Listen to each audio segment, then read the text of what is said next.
evening and thanks for tuning in. I'm Ann Powell with the WJTS News.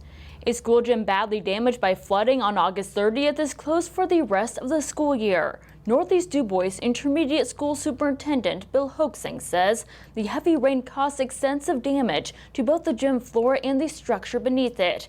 After talking with insurance and engineers from Universal Design, Hoaxing says they determined that the gym would not be able to be repaired for the current school year and possibly even longer. Crews will begin removing the current floor this week. The Northeast DuBois Intermediate School gym will be closed until further notice. Activities that were scheduled to take place in the gym during the 2021-22 school year will need to make alternative plans. Masking up is now required at all DuBois County schools. Students, staff, and visitors in classroom settings at all four DuBois County school corporations are now required to wear a mask when on the bus and in the classroom. This does not apply to lunch, choir, band, or extracurricular activities. Individuals who are contact traced will not quarantine but will need to self-monitor for symptoms when both parties are wearing a mask. Exposure in outdoor settings during the day do not need to be contact traced or quarantined. Exposure during indoor activities where masks will not be worn will require contact tracing within 6 feet. Students exposed to COVID-19 outside of school will still need to be required to comply with quarantine time periods and may continue to learn virtually. Exceptions to the quarantine measures include proof of vaccination or proof of COVID within the last 90 days. The Perry County Sheriff's Office is asking the community to keep an eye out for any suspicious activity. Deputies say that several vehicles were rummaged through Monday night on Old State Road 37 between Gatchel area and the way to Michael's Market. Numerous items, including firearms, were stolen, as well as 2 vehicles. A Dodge Journey and a red Dodge Charger were also stolen. If anyone had any cameras or noticed anything suspicious on Monday night, please call dispatch at 812-547-7068 so a deputy can take a report. A Jasper woman is now facing drug charges after being pulled over by police over the weekend. 34-year-old Amber Mahan was stopped by police on Monday for allowing a juvenile to ride in the bed of a pickup truck. While speaking with Mahan, officers noticed a drug odor of marijuana coming from inside the vehicle. Police then searched the car and found Mahan to be in possession of methamphetamine, marijuana, and drug paraphernalia.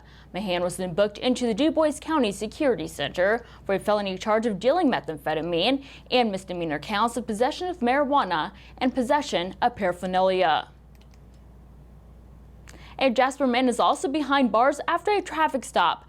Jasper police responded to reports of a suspicious vehicle on Ann Lane just before 1:15 Tuesday morning. Officers then located that vehicle, stopped, and pulled over the driver, identified as 52-year-old Daniel Voigt, near 32nd and Newton Streets. A canine then gave a positive indication for drugs, and methamphetamine was located on Voigt's person. He was arrested and charged with possession of methamphetamine. A section of Newton Street is now closed for a major sidewalk project. The city of Jasper hired a contractor to construct a sidewalk on the portion of Newton Street from the State Police Post to 30th Street. The northbound lane is now closed. The center turn lane is now the northbound lane. This closure will remain in place for the duration of the project. The city of Jasper also reminds motorists to slow down when going through construction zones. Indiana is facing the latest wave of COVID-19 with 2,863 new cases reported today for the state and no new deaths. To date, there have been a total of 886,461 cases for COVID-19 and a total of 14,172 deaths reported in the state, with 451 additional deaths ruled as probably associated with the COVID-19. There have also been 105 confirmed cases of multisystem inflammatory syndrome in children. As of right now, only 53.5% of Indiana's population is fully vaccinated. 99.42% of Indiana's COVID-19 numbers are those who are unvaccinated. Of those vaccinated, only 0.580% have experienced a breakthrough case of COVID-19.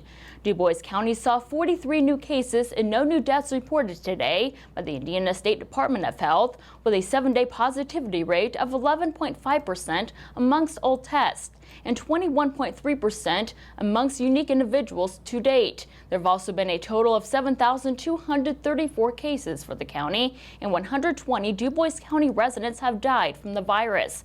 As of right now, only 56.5% of the county is fully vaccinated. For the surrounding counties, Spencer has 10 new cases, with 49.8% of its population vaccinated. Davies County saw 32 new cases today, with 35.5% of its population vaccinated. Martin County had 8 new cases, with 39.3% of its residents vaccinated. Lawrence had 17 new cases, with 47.3% of its population vaccinated. Orange had 6 new cases today, with 47.4% of its population vaccinated. Pike had 6 new cases, with 41.2% of its population vaccinated. Crawford County had 13 new cases, with 44.7% of its population vaccinated. Perry had 16 new cases, with 55.8% of its population vaccinated. And Warwick County had 55 new cases today, with 62.7% of its population vaccinated. 39.7 of ICU beds for Indiana District 10 are now in use for COVID-19 alone. The current recommendation from the World Health Organization, the Center for Disease Control, and Indiana Department of Health to help combat the COVID-19 virus is to get vaccinated. To schedule your first shot, go to ourshot.in.gov. And to look at a complete breakdown of the COVID-19 statistics for the state of Indiana, you can head to coronavirus.in.gov.